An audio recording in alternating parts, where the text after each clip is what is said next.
Hello tout le monde, j'espère que vous allez bien, je suis très heureuse de vous retrouver dans cette nouvelle vidéo. Alors on est reparti pour un What's Up Disneyland Paris, ces vidéos sur l'actualité de Disneyland Paris. Et il y a 2 semaines, je vous ai fait un numéro 100% merchandise, mais je sens bien que ce que vous préférez c'est quand même les news.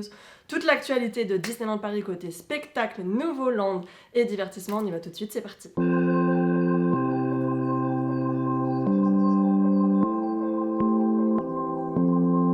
Alors, comme je vous l'ai dit il y a 2 semaines, je vais essayer de vous refaire des What's Up Disneyland Paris un petit peu plus souvent, voilà, histoire de vous faire des vidéos aussi qui sont un peu plus courtes, puisque les derniers en version mensuelle duraient quand même 40-45 minutes, donc c'est pas forcément le format le plus optimal pour YouTube.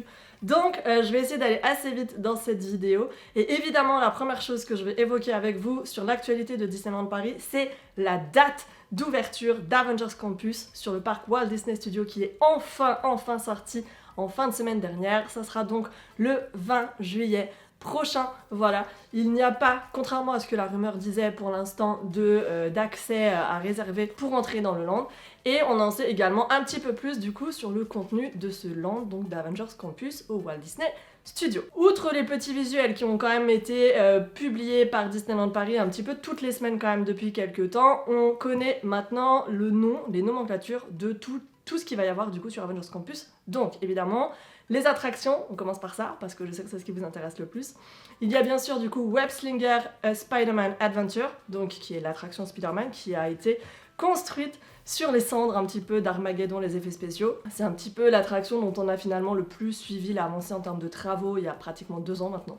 Donc cette attraction, ça sera une attraction qui va être familiale, il n'y a pas de taille minimum pour y accéder, c'est quelque chose qui va être en 3D, je pense qu'au niveau de l'expérience, on va être sur quelque chose qui ressemble finalement un petit peu à Buzz Lightyear Laser Blast, vraiment pour trouver quelque chose qui ressemble vaguement à Paris. Sinon, bon bah clairement, je pense que ça va être un copier-coller de l'attraction Spider-Man qui est déjà à Disneyland en Californie. Et la deuxième attraction du land, du coup, ça va être celle qui va remplacer Rock'n'Roller Coaster avec Aerosmith, qui à la base, il me semblait, n'était aimé que sur Iron Man, mais qui finalement voit la mise en lumière, ou en tout cas la mise en avant en particulier de Captain Marvel et Iron Man sur l'attraction qui s'appellera du coup Avengers Assemble Flight Force. Je ne suis pas sûre que le parcours va vraiment changer par rapport à Rock, mais en tout cas, tout l'avant du coup de l'attraction a été repensé, tout le design du bâtiment a été repensé. Cette devanture là, ce mur finalement lumineux, a priori c'est ce qui va représenter donc Friday, donc l'entité un petit peu, l'intelligence artificielle créée par Stark. Et ensuite on a du coup les restos, Pym Kitchen, qui va être un restaurant, a priori si j'ai bien compris, un buffet, ou en tout cas un service à table, je sais pas, l'un ou l'autre, avec des plats qui vont être de toutes les échelles, de toutes les tailles, justement pour faire un petit clin d'œil au labo de Pym, donc du Dr Pym, qu'on voit dans Ant-Man et dans Ant-Man et la Guêpe. Et enfin, le deuxième restaurant, ça sera Stark Factory, et là pour le coup, c'est un fast-food, enfin en tout cas un restaurant comptoir qui sera accessible à tous facilement, avec des plats plus simples, plutôt genre pizza, salade, pâtes également, voilà, ça va être ce genre de cuisine. Et tout ça dans une déco finalement comme si on était dans le labo de Stark avec une énorme armure Iron Man en plein milieu du restaurant. Pour compléter l'expérience, on aura aussi du coup une boutique qui s'appelle Mission Equipment et qui sera du coup une boutique 100% Avengers, 100% Marvel, voilà, comme si on avait passé de Marvel au Walt Disney Studios. Et je sais pas du tout où est-ce qu'elle va ouvrir, j'ai vraiment du mal à me projeter. Est-ce qu'elle va ouvrir à la sortie de l'attraction Spider-Man? Est-ce que ça va être à la sortie de l'attraction Avengers Assemble Flight Force? Ou est-ce que ça va être finalement ailleurs, genre là où il y avait le Nescafé Café, enfin je sais pas. Je sais pas du tout. Donnez-nous vos pronostics, vous. Et en plus de ça, du coup, il faut savoir qu'il y aura des food trucks qui vont proposer, eux, des hot dogs et des plats asiates aussi, donc ça c'est cool. Et en plus de ça, bien sûr, on l'a dit, il y aura énormément normalement de super-héros qui seront présents tout au long de la journée, que ce soit en photolocation, que ce soit sur des petits happenings, des events, des spectacles aussi, qui auront a priori lieu plutôt en hauteur, si c'est un petit peu comme ce qui se passe actuellement en Californie. Donc voilà, j'ai hâte de voir tout ça. Rendez-vous le 20 juillet prochain du coup au parc Walt Disney Studios. Évidemment, vous vous doutez bien que les réservations pass annuelles pour ce jour-là sont déjà complètes, hein. Sinon c'est pas drôle. Moi je dirais que mon pronostic c'est qu'il y ait des avant-premières pass annuelles les 2 jours avant, donc le lundi mardi, puisque le 20 c'est un mercredi. Je pense que les pass annuelles auront des softs, peut-être lundi mardi. Les cast members sûrement avant, ça serait logique en tout cas, et pour après tout ce qui va être événement presse, etc. J'en ai absolument aucune idée. L'autre grosse bonne nouvelle de la semaine dernière du coup, c'est la sortie enfin sur toutes les plateformes de streaming musical de la musique du spectacle du 30e anniversaire sur le parc Disneyland, donc Ready for the Ride. Donc Un monde qui s'illumine est sorti quasiment genre le jour de la saison, sur Spotify et compagnie. Mais l'autre, celle que tout le monde attendait, se faisait vraiment attendre pour le coup, et là ça y est, elle est sortie ce week-end, elle est dispo un petit peu partout sur Spotify et compagnie, sur iTunes, enfin bref, sur Deezer également, partout, et on est super content. Alors c'est pas exactement la version du spectacle, il n'y a pas par exemple toutes les adaptations avec les musiques de Pinocchio, Vaiana, La princesse et la grenouille, Coco, etc. Toute cette partie-là, elle y est pas. C'est vraiment juste l'arrivée des danseurs sur le hub, et du coup un monde qui s'illumine avec le final. On a les deux, maintenant le milieu, ça sera pour YouTube. On me dit dans l'oreillette et sur les réseaux sociaux que tout le monde a joué cette musique déjà des centaines de fois ce week-end. Voilà. En parlant du coup du spectacle du 30e anniversaire, petite nouveauté sur celui-ci, il y a une nouvelle fin, ou en tout cas un petit effet qui a été rajouté justement sur la fin, au niveau du château, vous savez cet effet pyrotechnique avec voilà, le petit psh, voilà, qui avait... Il a été enrichi justement par des jets colorés, un petit peu comme ce qu'on voyait justement sur Jungle Book Jive au moment de la saison du Festival du Roi Lion et de la Jungle, sauf que là du coup c'est pas les mêmes couleurs, c'est les couleurs du 30e anniversaire, et ce petit effet il est plutôt sympa, donc voilà, c'est une toute petite nouveauté, mais qui apporte un petit côté visuel vraiment cool, je trouve, à la fin du spectacle. 30e anniversaire, toujours, du coup, Orange et Disneyland Paris se sont associés pour une chasse au trésor, un truc en réalité augmentée, du coup c'est une application à télécharger sur vos smartphones, et il y a du coup plein de trésors à trouver sur les deux parcs, et une fois que vous avez trouvé tous ces trésors, vous avez peut-être la possibilité de gagner des smartphones, des séjours, etc. Alors évidemment c'est un tirage au sort, c'est pas parce qu'on trouve tout qu'on gagne, hein. Mais c'est vrai que c'est une expérience qui a l'air plutôt sympa. Je sais pas si vous l'avez déjà tenté, sans aller jusqu'à vouloir tout réunir, j'avoue qu'essayer l'application ça me chauffe bien, et je pense que je le ferai la prochaine fois que j'irai sur le parc. Je suis pas toujours emballée par les partenariats avec Orange parce que des fois c'est pas super incroyable, mais là je trouve que celui-ci il est vraiment cool, donc je pense que je vais tenter. Allez, l'autre petit truc sympa aussi qu'on a vu revenir dernièrement sur les parcs, et en particulier au Walt Disney Studios je crois, c'est le retour des plans papier en libre service. Alors ça c'est un truc qui s'était complètement arrêté du coup depuis la crise Covid, concrètement, lors de la réouverture en 2020, les plans avaient disparu, même les endroits où on les mettait du coup ont fini par être retirés au bout de quelques temps, et les plans ne sont plus jamais revenus, et on commençait un petit peu à perdre espoir de voir revenir justement le format papier, puisque le format numérique et sur l'application était largement privilégié jusque-là, et c'est un peu ce qui servait d'excuse à Disneyland Paris pour ne pas ressortir les plans papier, et aussi par souci d'économie, on va pas se mentir. Maintenant je trouve que vraiment économiser sur les plans papier c'est vraiment faire des économies de bout de ficelle si vous me demandez, mais voilà, donc tout ça pour vous dire que les plans papier sont de retour, vous avez plus besoin d'aller forcément les demander à l'unité, à City Hall, ils sont en libre service, donc voilà. Prochaine étape, le programme. Voilà. Non, parce que ça va bien de tout mettre sur le téléphone, mais c'est un peu chiant quand même, quoi. En parlant de choses qui sont revenues, du coup, alors ça c'est un truc qui est revenu il y a quelques temps déjà, mais j'ai quand même envie de vous en parler parce que je trouve que c'est un effet qui est vraiment super mignon. C'est vraiment du détail, mais c'est tellement beau. C'est l'effet des jets d'eau, du coup, sur le labyrinthe d'Alice à Fantasyland. Certains diront que ça marchait pas parce que du coup on était en hiver. Oui et non. Et du coup là c'est vrai qu'ils sont de nouveau en marche, et je trouve que c'est un petit effet qui est super beau visuellement, ça apporte vraiment ce côté ludique au labyrinthe, ce petit côté fantasy, c'est super chouette. En plus à la nuit tombée normalement il y a un petit effet lumineux avec, ce sont du coup les jets ils sont iridescents pour le coup. et je trouve que voilà, voir revenir ce genre d'effet avec la tête aussi du chat de Cheshire qui s'illumine, etc. C'est quand même sympa, c'est des petits détails, mais c'est ce qui fait à mon sens la qualité Disney. Enfin, côté retour, notez que les chalets gourmands du coup au Walt Disney Studios feront eux aussi leur retour dès cette semaine, du coup le 1er juin d'ailleurs. On n'a pas encore reçu les menus, donc je ne sais pas encore ce qui va être proposé. Dès que je le saurai, évidemment, je le mettrai sur Hello Disneyland et vous pourrez retrouver le lien là, sous cette vidéo, en barre d'infos. Mais du coup, ces chalets qui avaient disparu donc fin mars, forcément, après voilà, la saison hivernale, etc., vont revenir en version estivale du côté du parc Walt Disney Studios, et ça enrichit un petit peu l'offre restauration quand même là-bas, qui même si Avengers Campus va ouvrir avec 2 restos, n'est quand même vraiment pas à la hauteur de celle du parc Disneyland, et je trouve que c'est pas mal quand même d'avoir ce complément. On va faire un petit point travaux et réhabilitation aussi pour la suite de cette vidéo. Alors, les travaux. On va commencer par faire un point sur les travaux du Disneyland Hotel. Donc le Disneyland Hotel, on l'a vu cet hiver, il avait quand même vraiment pris cher. C'est entre le toit qui était en train d'être totalement refait, donc démonté, les tuiles supprimées et remplacées, etc. La façade dont on apercevait parfois l'isolation, enfin bref. On commence à avoir quelque chose d'assez sympa, la peinture commence à être refaite, on voit donc ses couleurs. Évidemment, les travaux sont loin d'être terminés. On n'a toujours pas de date de réouverture, on ne sait toujours pas quand est-ce que le Disneyland Hotel va rouvrir.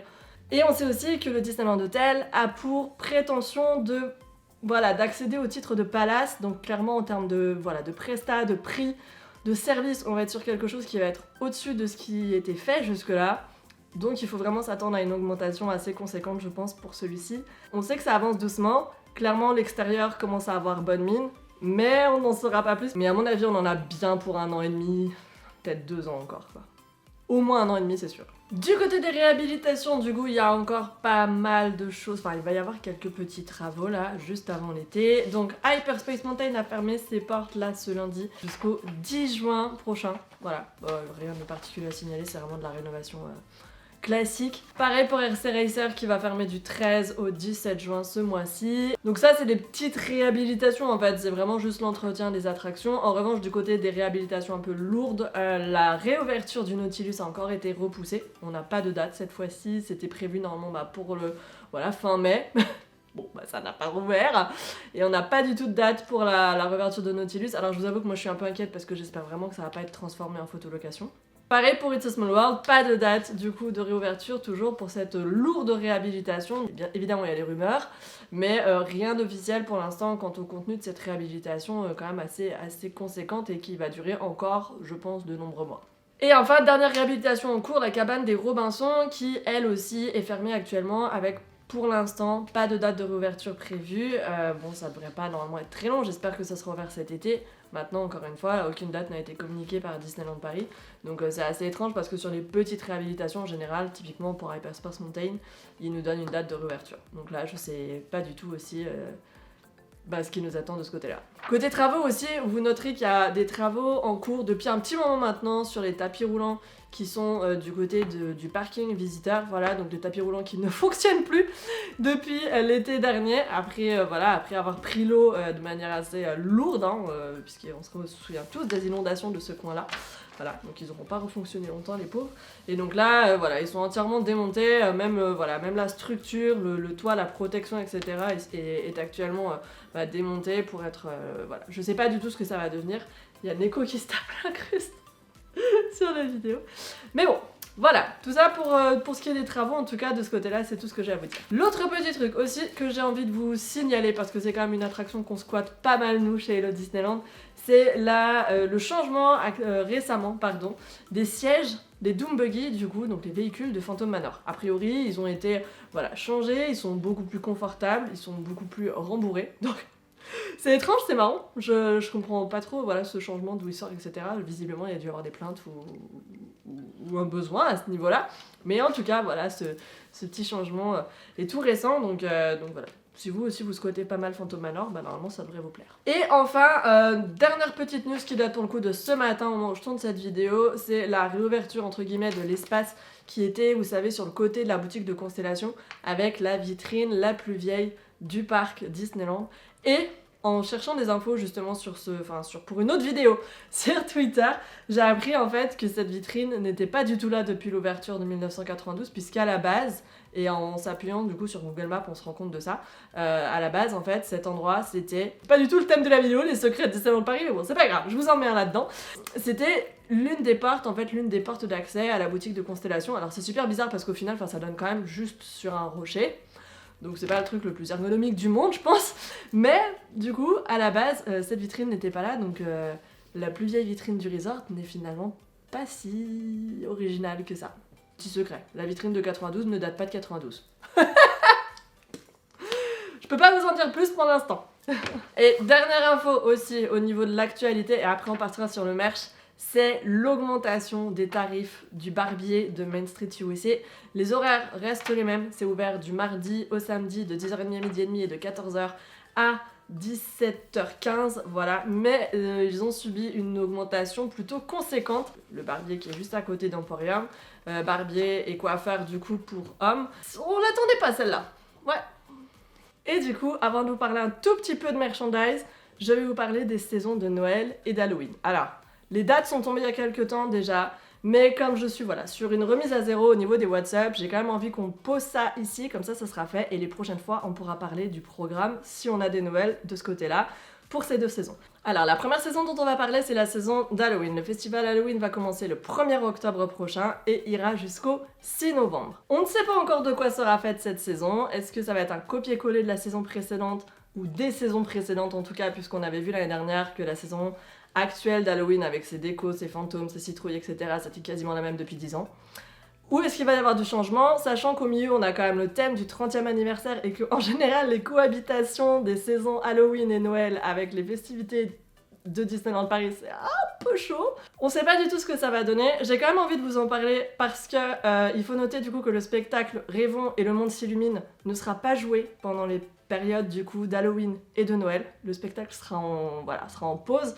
Donc comme vous êtes pas mal à vouloir coupler et le 30e anniversaire et Halloween ou le 30e anniversaire et Noël, je tiens quand même à vous préciser que ce sera soit l'un soit l'autre, vous pourrez pas avoir le spectacle des 30 ans si vous y allez pour Noël. Cette année, pour Halloween, c'est aussi le retour de 2 soirées. L'année dernière, il y avait eu seulement celle du 31 octobre, la traditionnelle soirée d'Halloween, qui du coup marquait quand même le retour des soirées à Disneyland Paris après 2 ans de crise Covid. Et pour avoir fait celle justement du 26 octobre et pas du 31 octobre, il y a 2-3 ans maintenant, honnêtement, c'est vraiment cool en fait d'avoir ces 2 dates, ne serait-ce que parce que si t'es vraiment fan d'Halloween, du coup tu peux faire les 2, mais en plus, comme il y a une des dates qui a lieu en général le week-end, et bah c'est plus facile d'accès pour beaucoup de gens. Donc ces 2 soirées, elles seront le 29 et le 31 octobre prochain, et bon, a priori, ça sera quand même les mêmes, sauf à 2-3 détails près, je pense, au niveau peut-être de s'il y a une DJ party, c'est peut-être pas les mêmes guests, mais par expérience, il y a 2 ans, c'était quasiment les mêmes.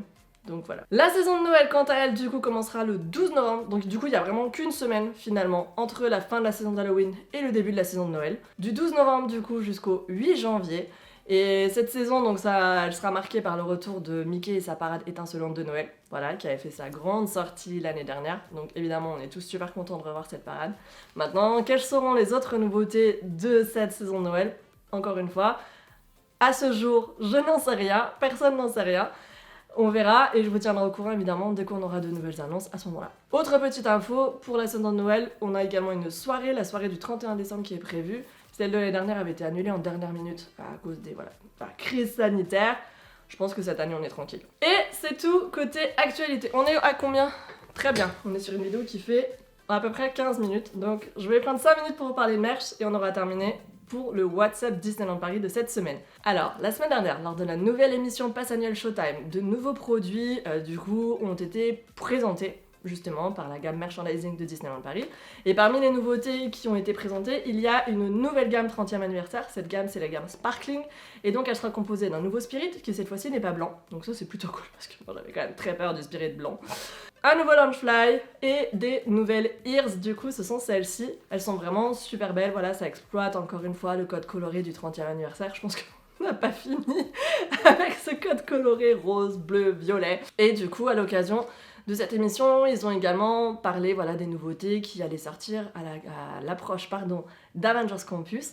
Donc il y aura 2 coques de téléphone portable qui vont sortir et 2 t-shirts également qui sont déjà dispo puisqu'ils sont sortis ce week-end et qui sont proposés au Disney's Hotel New York The Art of Marvel, à World of Disney au Disney Village, mais aussi à Legends of Hollywood, du coup la boutique dans Studio 1 au Walt Disney Studio. Côté nouveauté également, il y a un truc qui vous a énormément plu quand on en a parlé du coup sur la page Facebook d'Hello Disneyland. Donc c'est pas forcément quelque chose que je mentionnais ici parce que je pensais pas que ça vous intéressait à ce point-là, mais du coup je vais en faire mention. Il y a pas mal de nouveaux charmes Pandora qui sont arrivés à Disneyland Paris. Alors l'avantage d'acheter un charme Pandora à Disneyland Paris, c'est qu'évidemment on profite de la réduction pass annuelle qu'on n'aura pas si on les achète sur internet ou si on les achète en boutique directement dans notre ville. Maintenant, quand même, il n'y a pas beaucoup d'exclusivité et ces nouveautés, vous allez également pouvoir les retrouver près de chez vous si vous êtes fan de la marque. Dites-moi d'ailleurs si vous êtes plutôt des adeptes de Pandora ou si vous les collectionnez pas du tout. Moi, si vous me suivez sur Twitch, vous savez que j'ai perdu mon bracelet, que je ne l'ai toujours pas retrouvé. C'est une vraie catastrophe. Mais je ne perds pas espoir. Hein. Je ne perds pas espoir. Mais voilà, ça m'intéresse de savoir si parmi vous, il y a des fans et tout, et qui attendent énormément les sorties des nouveaux charmes et des exclusivités de Disneyland Paris. Donc dites-moi tout ça en commentaire, histoire que je me rende compte un petit peu de si je continue à vous parler de ces nouveautés ou si j'en fais pas mention à chaque fois. En termes de collectibles également, Arribas a sorti un nouveau coffret avec 5 pièces du coup pour les 5 landes du parc Disneyland. Donc ce coffret c'est quelque chose qu'ils avaient déjà sorti sur une première version il y a quelques temps maintenant puisque c'était au mois d'avril. Et là donc ils sortent le deuxième coffret avec 5 nouvelles pièces. Du coup ce coffret il est proposé 79 €. Vous avez un certificat d'authenticité qui vous est remis avec celui-ci. Et franchement clairement les pièces elles sont vraiment très canon. Ce genre de petit coffret qui fait très palette de maquillage d'ailleurs. Est très beau et c'est vrai que c'est le petit collectible plutôt sympa à exposer et qui est peut-être moins fragile qu'une baguette d'ailleurs. En parlant d'Arribas, d'ailleurs, ils ont également sorti une boule de Noël à l'effigie du 30e anniversaire et elle est vraiment très belle d'ailleurs. Et c'est peut-être d'ailleurs la première déco de Noël du 30e qu'on a vue. Je sais plus si Disneyland Paris a déjà sorti ses décos 30e anniversaire pour Noël. Mais du coup, voilà, cette boule de Noël, c'est celle-ci, elle est en verre, vous allez pouvoir la retrouver dans la boutique de Merlin l'Enchanteur, donc celle qui est sous le château de la Belle au Bois dormant, et je crois qu'elle est vendue que là-bas pour l'instant. Et enfin, du coup, 2 dernières petites infos concernant les nouveautés merchandise. Voilà, on y reviendra de manière un petit peu plus précise sur le prochain WhatsApp Disneyland Paris. Mais c'est le retour du coup des mugs et des tasses à café du côté de l'hôtel New York The Art of Marvel.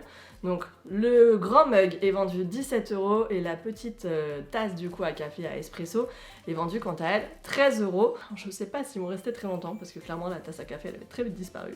Et enfin la dernière news c'est la sortie à Storybook Store de 2 nouvelles collections Minnie's Main Attraction. La version It's a Small World et l'autre qui... Alors il me semble que c'est Tiki Room et je vous avoue qu'avant de faire cette vidéo je voulais regarder et je ne l'ai pas fait. C'est pas bien. C'est pas bien, mais voilà. Bref, tout ça pour vous dire que ces 2 collections, elles seront proposées là à Storybook Store en exclusivité à Disneyland Paris pour les membres pass annuels. Je crois que je vous ai tout dit. Alors, il y a plein aussi de toutes petites nouveautés merchandise qui arrivent au compte-gouttes un petit peu tous les jours. Donc si vous voulez être tenu au courant de ce genre de choses, n'hésitez pas à suivre Hello Disneyland, que ce soit sur Instagram ou sur Facebook, parce qu'on les poste un petit peu régulièrement là-bas.